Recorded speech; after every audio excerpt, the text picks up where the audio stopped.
Hi there, and welcome to PodRocket, a web development podcast brought to you by LogRocket. My name is Paul Mikulskis, and today I'm joined with Sacha Greif. He is a designer, developer, sole entrepreneur, and entrepreneur in general here to talk about his most recent State of AI survey. Now, we've had you on before, Sacha, and I'm happy to have you back on again to talk about what you found out there in the world. So thanks for coming. Thanks for having me. Like you said, I kind of do a bunch of things, but most of them center around running developer surveys. So the first one was the State of JS survey 10 years ago, actually, first edition. And then every year since, I've done that survey again. And then over time, I've added the State of CSS survey. And eventually, since last year, the State of AI, or the full name is the State of Web Dev AI, because it turns out there's like 15 other State of AI things.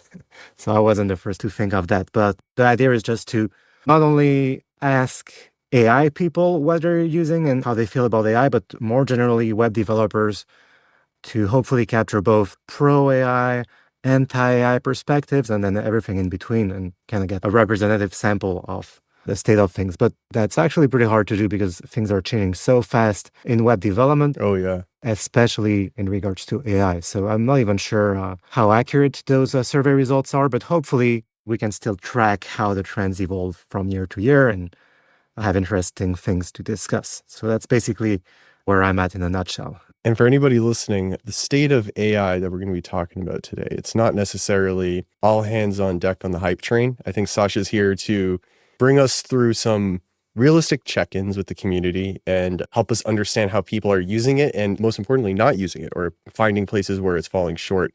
And there's some interesting stats and numbers we're going to get to talk about. But just to confirm, Sacha, here we're going to be talking about an agnostic look. Would you say that's the goal of the survey? Yeah, I would say that's definitely the goal. And the other factor is that I myself am not an AI power user by any means. I have dipped my toe a little bit, but I think my AI use is very unsophisticated still. So in some ways, maybe that's not really a guarantee of anything, but it does provide an outsider perspective. And it's hard to be objective about yourself, but I don't think anybody would say I'm like victim of the AI hype and on the AI bandwagon. So my goal is to try and identify AI advantages and how people are making interesting use of AI, but at the same time also be realistic and maybe even discuss some of the downsides and potential risks of AI. And hopefully that comes through in the survey. I mean, you can be the judge of that, I guess. Well, let me tell you, I'm selfishly excited for this because you're talking to somebody on the hype train. And I think this is going to be a great grounding episode, not just for me, but for our general audience, Sacha. So we have interesting results to talk about. One of the metrics is 29% of developers are shipping 25% or less of the code with AI. Yeah, with the caveat that this kind of survey can't really tell us anything about the causation, right? It's only showing correlation. Mm-hmm. So it can't really tell us why people are doing this or that. But I count myself in that group of developers shipping less than 25% of their code using AI tools. And for me, at least, I can talk about my own experience, right? It's kind of a combination of different factors, maybe three factors. First of all, I have a lot of experience, and it's not that I'm a better developer than other people. It's just that all this experience has taught me that you can waste a lot of time jumping on bandwagons too soon, right? And these days, I'd rather wait until other people figure out all the issues and edge cases. And I'd rather be like a year late than a year early, I think, which is not how I was like even 10 years ago. 10 years ago, I was like, oh, I need to be the first so I can tell people about my awesome experience being an early adopter and so on.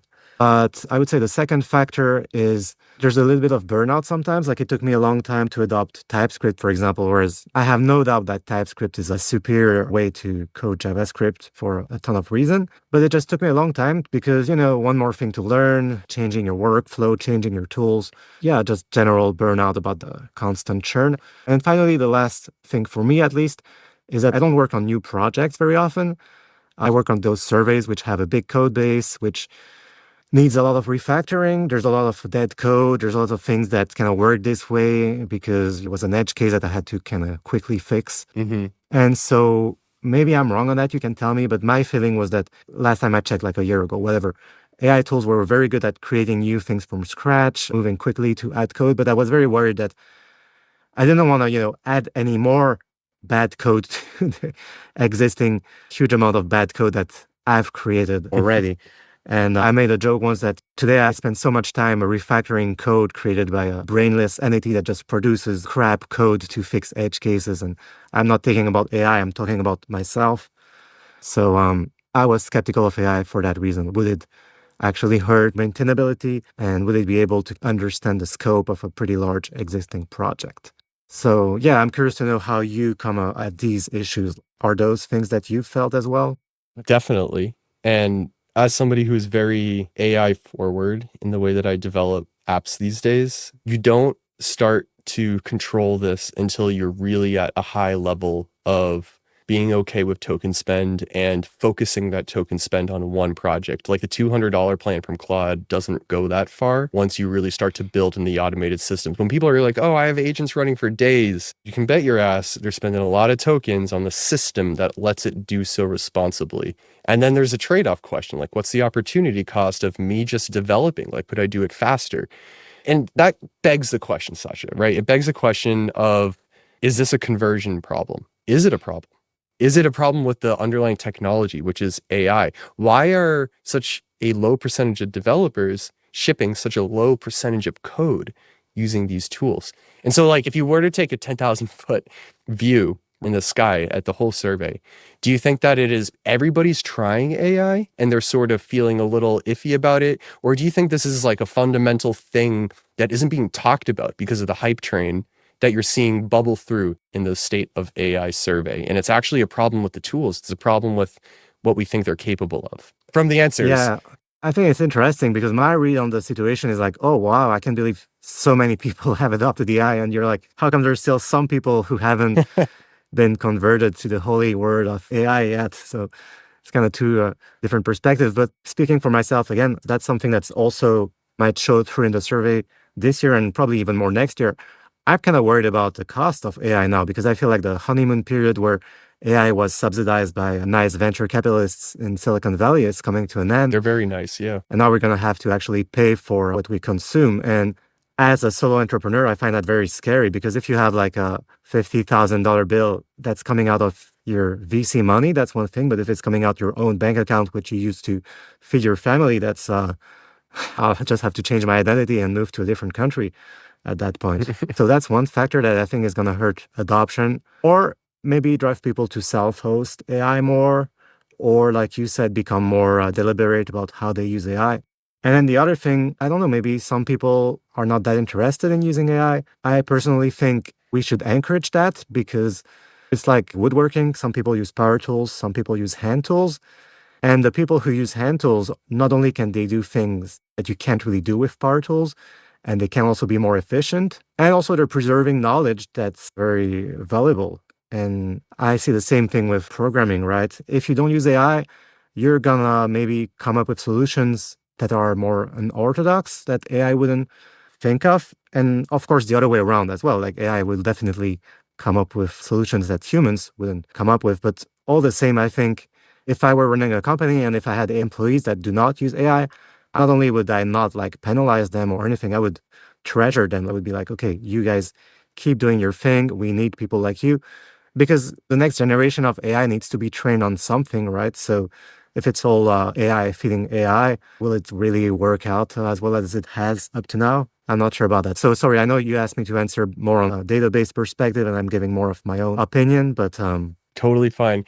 The goal of this session is to get your raw, unfiltered thoughts because, look, we're listening to the guy who sees a lot. You see everything, you see what these people are answering, and the visceral, guttural feeling about what do these responses mean is really what we want to get at. And so, like, actually not looking at another stat or percentage or anything, just looking at the responses in general, do you think that people are more excited or more scared about AI? Because in the response, it's private, right? In the responses that people give. So people would be inclined to be more honest than like on the internet. Because if you're on the internet and you say, oh, no AI, it's not good, who are you? Are you somebody that doesn't want the new technology? So I'm interested to see in this more truthful space, do you think that people are more scared or more excited in general about AI in their workflows? Does that 25% directly correlate to how they actually feel? I think that's what's so interesting about AI and makes it different from any other technology that we have previously, because I've experienced a lot of hype trains, whatever the new JavaScript framework, the new this, the new that. And usually the people who use it the most are the most positive, and to the point where people, you can really, it's a bit caricatural in a way, because obviously every technology has downsides, but then people are willfully blind to the fact that, oh, well, maybe React will eventually develop some downsides that might want to make you use something else. And no, React is the best. And I love React, but even I can admit that it has some shortcomings in some areas. And then AI, I feel, is unique in that even people who use it do have a more balanced view of it, and they do feel scared a bit. So if you look at things like a question we asked about, do people fear for their job safety due to AI?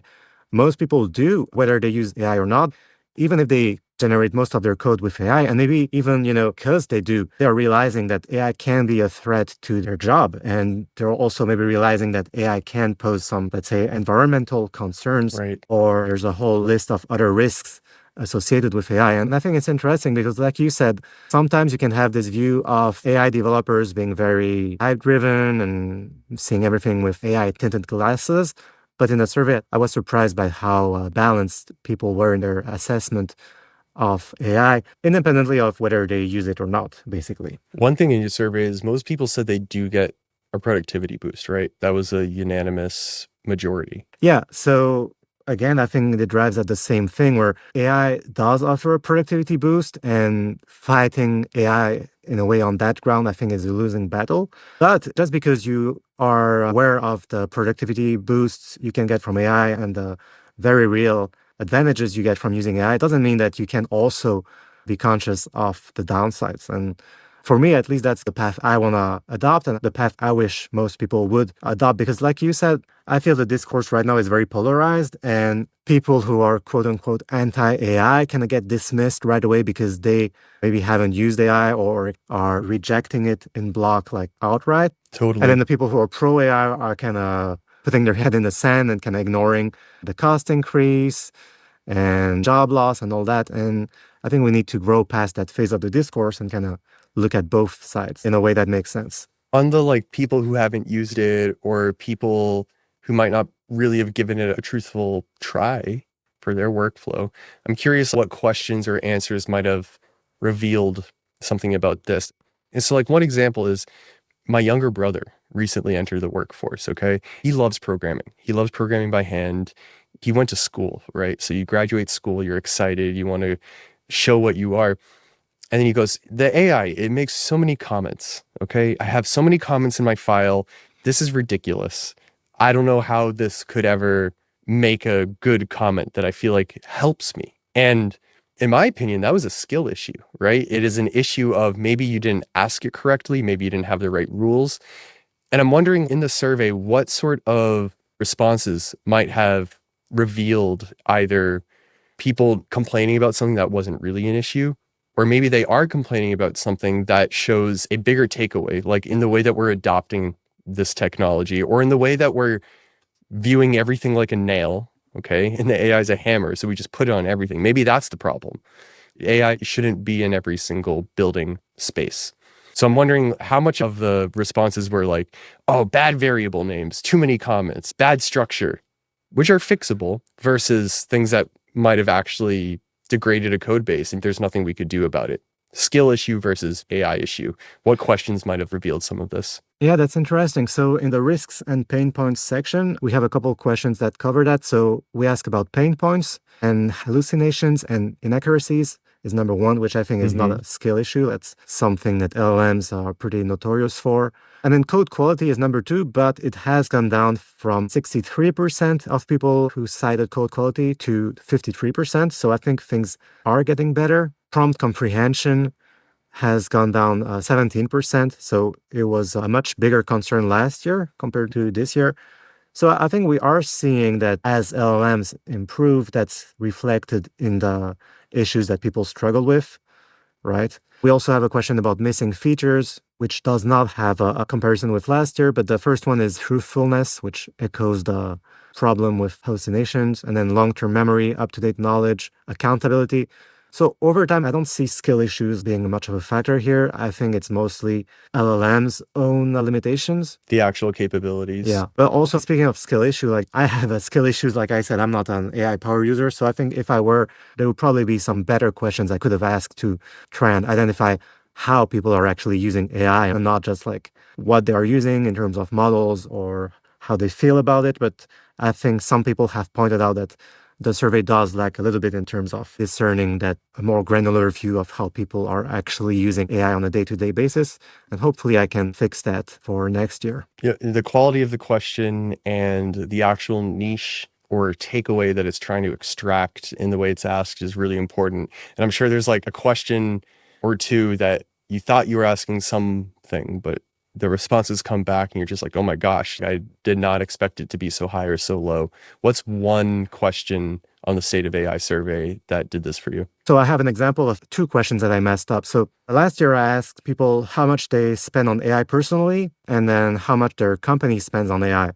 Because at the time, even last year, when you were talking about AI spend, it was like, okay, do you sign up for ChatGPT or not? And do you pay whatever it was, $30 a month? And the company might pay a couple $100. And so this year I asked the same questions phrased the same way. And I realized it didn't make sense anymore because first of all, company spend, AI spend, you can't even know how much it is anymore. You can't even measure it sometimes if you're an employee. So at most you might know how much your company spends on you, like on a personal basis, but you can't really know how much the company spends in total. So I actually just removed that question altogether because people weren't able to answer it accurately. And then even the other question, how much do you spend personally on AI? I think I kept it. Oh, you capped it. Smart. Well, because it was a multiple choice question. So the highest bracket was between 1,000 and 5,000 US dollars monthly, which is a lot, but we know now that it can go much higher than that. So I definitely need to change the brackets for next year and also kind of make it more accurate whether I'm asking about personal spend on a personal level or personal spend in terms of what your company is spending on you. So those two questions are examples or things where you might ask the question one way and then the data shows you that you kind of missed the mark because of the way the question was phrased, basically. And because things move pretty fast. So the way you ask a question one year might not work for the next. What about what people are mostly complaining about or grieving about the shortcomings of AI? Obviously, the number one thing will be quality. The thing you give me was not good, or the thing you give me was disorganized and I can't use it. I'm curious if you had any responses about how it's affecting the people themselves, how the AI works itself. Maybe people have specific problems or issues they have with the way the models talk to them, separate than the outputs, because we all know that outputs are questionable sometimes. So other than that, what are people grieving about when it comes to embedding AI into their daily lives as developers? So there is this chart about AI pain points. So we mentioned hallucinations already. Number 4 was financial costs. And what's interesting is that has gone up a lot. So last year it came in number 7, I think. And this year it's number 4 and it gained 11 percentage points. So I find it interesting that financial cost was kind of a non-issue. And now it's becoming much more prevalent as I think companies are realizing that they need to monetize. And if they want to, IPO or whatever, they need to show good financials and all that aspect. Yeah, I think it's going to become a big factor. Like just the last couple of weeks, I keep seeing threads about people posting screenshots of huge AI bills like, whoops, we have 100,000 Anthropic bill this month, these kind of things. And I never used to see that until a couple months ago. So I think that's a big factor. And then in terms of more of the psychological aspect, we talked about job security. So people are worried about that. So this survey didn't have that question, but I will ask it in a future survey, which is what's AI's impact on your mental health? Is it helping your mental health or not? Because I get the feeling that even if you do use AI and it is making you more productive, there's a way that AI could also be more stressful because maybe you're trading just coding things by yourself, which is kind of low stress, for now having to review AI code, and you might be worried about bugs or security issues and maybe overspending. I think it's going to be interesting to see if we get to a world where even though the code quality is perfect, it turns out that we actually don't enjoy using AI so much because of all these other factors that people maybe hadn't really taken into account before. It almost makes me wonder, is productivity good for your mental health? Probably, but the right types of productivity. If you're just measuring lines of code, then maybe not. Maybe now you have a 50,000 line of code base instead of a 5,000 one, and that's not going to be good for your mental health going forward if both code bases do basically the same thing, right? Or maybe, I think there's also a good point to be made that we're going to end up with code bases that do too much, right? Because it's becoming so easy to add features that now your email client also has an image editor built in for whatever reason. Because someone said, why couldn't people edit attachments once they upload them? That'd be cool. And then now with AI, you can do that, but now you have to maintain that code. Mm-hmm. And of course, AI is going to maintain the code as well. But at some point, maybe I like to compare AI to a living organism. And I'm sure it's not an original thought, but living organisms sadly have to deal with cancer. And I know it's not a very nice metaphor, nice thought, but at some point do we end up with this kind of thing where AI apps just gonna grow exponentially and kind of die under their own weight because of that? I think that's a very real possibility that people are probably not fully considering right now. So yeah, I don't know what you make of that, but I think there's going to be a lot of other risks and issues that we need to grapple with going forward. That's a very real effect. Actually, I have a story. So I made this like little site for a friend of mine called cardcanner.com. You text the business card and it sends you back the contact. Just a free app to help him snap business cards. And he goes, oh, could this import to Salesforce? And then somebody else uses it. Oh, could this go to Google Sheets? And somebody else comes like, oh, could this have like a email button right in there? And eventually I realized I was just like, oh my gosh, I'm not interested enough in this app and there's going to be a whole maintenance burden. This was just meant to like take a picture of a business card and send me a contact card back. And now it's becoming this amalgamation of other integrations that I have no interest in maintaining anymore, which kind of sucks. I could totally see that being the fattening and slow death of some great small services out there. People do talk about enshittification, right? Oh, yeah. I think that's something that's very real. And there's a way in which AI can help fight that by making products better, but also a way in which it just makes it even worse by giving us bloated products that kind of do everything kind of badly and in a buggy way. And yeah, so I hope it doesn't come to that, but at least the survey definitely wants to capture that angle of things as well and not just the cool part. Like, oh, look what I built. Look what I vibe coded with my shiny new AI agent. Is there anything on the survey that you think revealed anything about the way interpersonal communication is working within organizations? Not really. That's interesting. I didn't even consider that. Do you mean in the sense that people might rely on AI to answer emails and talk to each other? Yeah, that or people are finding reduced communication barriers heightened. Like I heard of this one, and I can't remember the company, but there's this one big company, I think it was on the Fortune 500, where the CEO was saying, when you email me, and the CTO, when you email me, my agent will respond. And then the agent will triage to me. I'm like, this is an additional communication barrier. Like if I have the authority to email the CEO and at the human level, I know it's all good, I should just be able to email the CEO. I don't want to talk to some agent. I'm curious like how organizations are evolving in this way. But if it's mostly like on web development and how people are using it themselves. It might be a good question. So the next survey, I don't know when this is coming out, but the currently running survey is the state of CSS, which is not about AI, although it does include the same question that we had here about what percentage of code is AI generated. But in this case, it's specifically what percentage of your CSS code is AI generated. And I can tell you from a preliminary results, at least the percentage is way lower. Like the chart is almost flipped.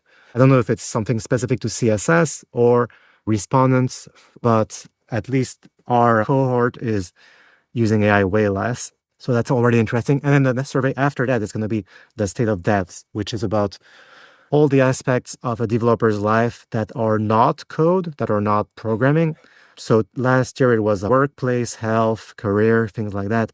But this year it is going to include a dedicated AI section because I think you can't avoid it. Right. This question about interpersonal communications, maybe that's something I can add in there to try and learn more about that. That's an interesting topic. What is a question that you think you would definitely change for next year? I know you mentioned the cost one, which, that totally makes sense as the pricing models have literally changed quarter to quarter. But in terms of how people are using it in their workflows, what would you want to change for the next state of AI survey, given what you've learned this year? Well, I want to do a better job capturing in a more concrete way how people are using AI. Because, I think I have a very basic view of AI where it's like, for me, it's still ChatGPT and you type something in and ChatGPT answers. And of course, I know there's more to it than that, but I think the survey is still stuck in that era a little bit. So next year, I want to properly reflect like how people are controlling their agents Hmm. and like what approach they have to keep costs down and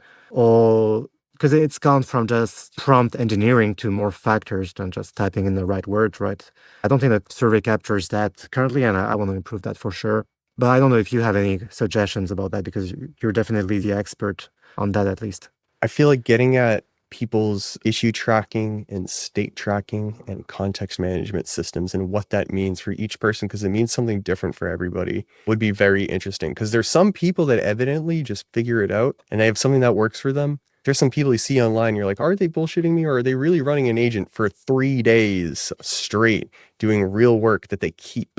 And getting how people are managing that context and managing those state tracking or issue tracking systems, or how you even ask that to extract it correctly. Mm. I listened to a talk from AI engineer, and they said GitHub issues, it's good for humans. It's not made for tracking on AI, and we have not found success there, which really surprised me because I would think, oh, GitHub issues, it's like that's the spot. You just need one tool and it should be great, but apparently it's not, and people are finding a sharper edge rolling their own state tracking and issue tracking.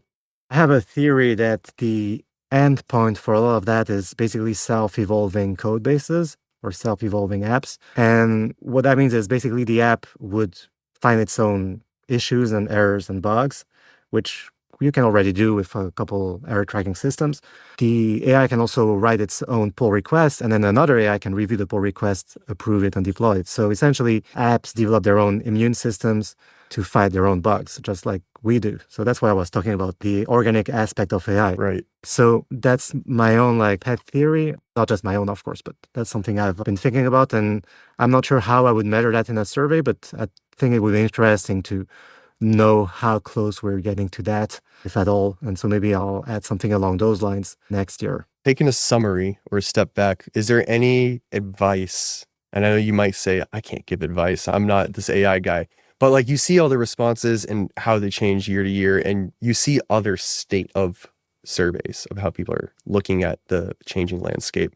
So do you have any unsolicited advice to kind of give listeners about like your third party perspective about the hype and what people are investing time in that might scare you or surprise you, that you're like, hey, maybe you should think about this again? Yeah, I mean, I would say don't dismiss AI, but that's pretty obvious. Even as someone who doesn't use it that much, I'm just trying to be realistic. I don't think it's going to go away, even if the so-called AI bubble pops, even if costs go up. I don't think we're ever going to go back to our previous way of working. Mm-hmm. I think that ship has sailed. And then I also think you don't need to feel too much FOMO, even if you are not a power user like myself, because I think the one thing AI is good at is helping you catch up.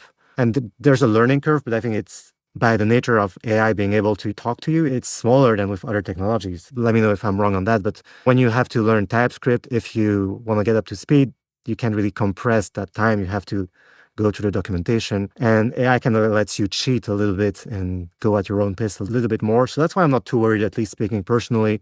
I kind of feel like whenever I finally decide to make that jump, if I do, I think I can catch up because things will have improved anyway. And AI can tell me what to do, how to best use my time. And the third thing would be let's keep in mind the issues with AI because I think it's kind of easy to sweep them under the rug. And for me, the most important is global warming. We haven't really touched on that before, but that's the most important issue facing humanity today.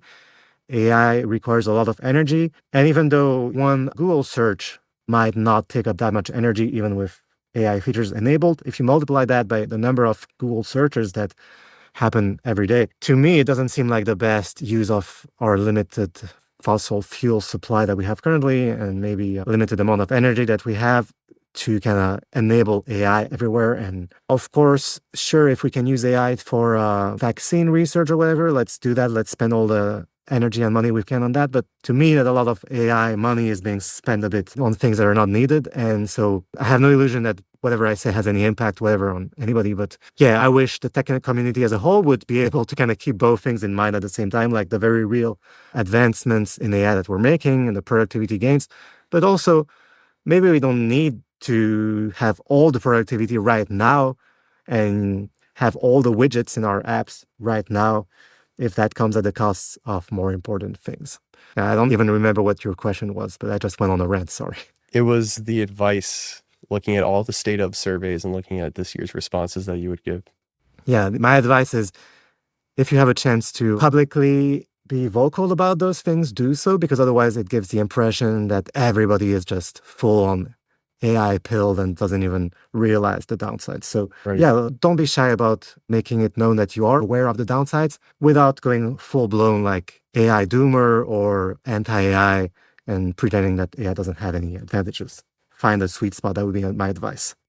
Awesome, Sacha. If people wanted to look at the survey, participate in your upcoming surveys, where would they go? So you can go to stateofai.dev and you can sign up for our mailing list here, and you'll know about the AI surveys and also all the other surveys that we do. And right now you can also go to stateofcss.com to fill out the State of CSS survey, and probably in a few days or weeks, stateofdevs.com to fill out the State of Devs survey. Awesome. Well, Sacha, I appreciate the grounding of the realistic conversation here, which is what we're using the technology for and being vocal about its actual cost on humanity, because there's a lot of ways people are using it that are questionable. It's almost like saying, oh, we invented the car. Yeah. And now I want everybody to drive people places they need to go, which is not what happened with cars. That's a perfect analogy. Like cars, nobody sane would say like cars aren't useful. But at the same time, it's very obvious that cars, if you design cities around cars, for example, that has downsides. And if you, maybe public transportation can be better than cars for the environment and other things. Maybe not every single person needs their own cars or multiple cars. For me, cars and AI are like almost, they map 1-to-1 because, yeah, I'm just always shocked that we seem to never learn the lessons of the past. And we're like, yeah, cars, we went overboard. But AI, no, yeah, let's go full steam ahead on that. It's a different thing. Yeah. Usually I end with the where can we find the thing and where can we find you? But I wanted to end with this because I do think it's a really important dialogue to close out with. And I do appreciate you bringing us back to that third point of realism at the end. So one last thing before we close out, if people wanted to listen to you, Sacha, more, where do you post online? Blue Sky at sachagreif.com or the surveys. But yeah, if you want to listen to me, you probably shouldn't because everything I know is in the surveys and everything I say beyond that is just my own subjective point of view. So always rely on the data if you can. Awesome. Sacha, thank you so much for your time and coming on once again and talking about the 10,000-foot view of what you're seeing in your amazing state of surveys, and look forward to having you again in the future for the next one. Sure.